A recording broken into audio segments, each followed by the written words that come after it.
Hi, I'm Joe Collins. I'm a retired deputy sheriff and a licensed private investigator. My law enforcement career was with the Los Angeles County Sheriff's Department in California. Wade Weber and the Kanabec County Times late last week attacked Kanabec County Sheriff's candidate Ken Rollins, claiming that he was misleading the public.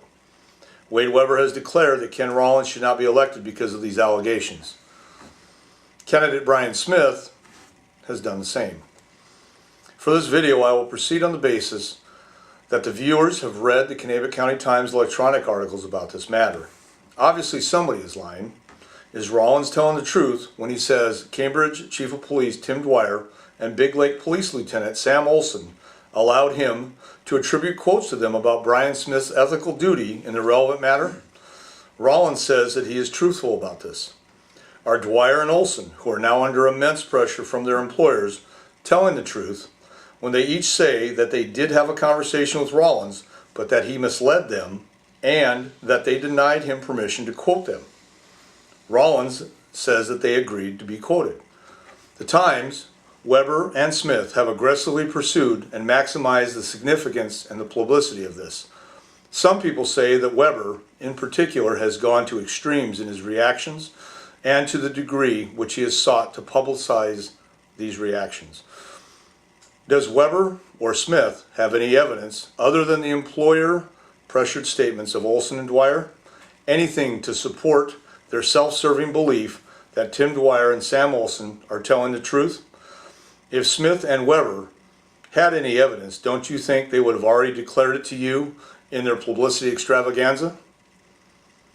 Rollins does have evidence supporting his position.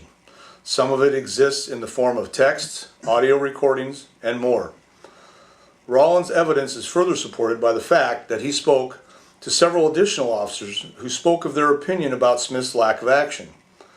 They did not wish to be publicly quoted, and Rollins did not quote them.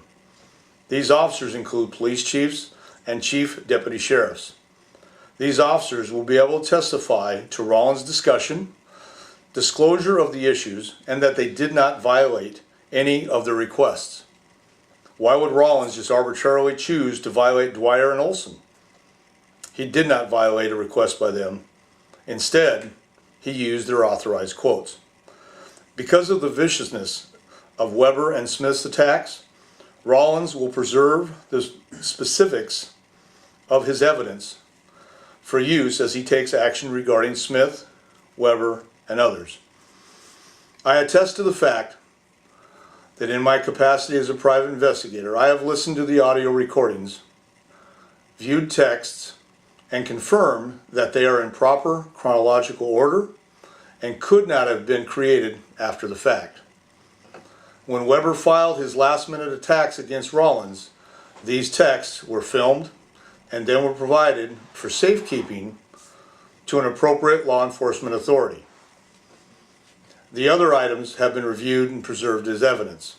Some will say that Rollins is not offering to show his evidence. Time will show that Rollins and only Rollins can prove his truthfulness. Consider the obvious motivational issues that now affect the credibility of the two unfortunate officers under pressure by their employers who have been pursued by Smith, the Times, or both.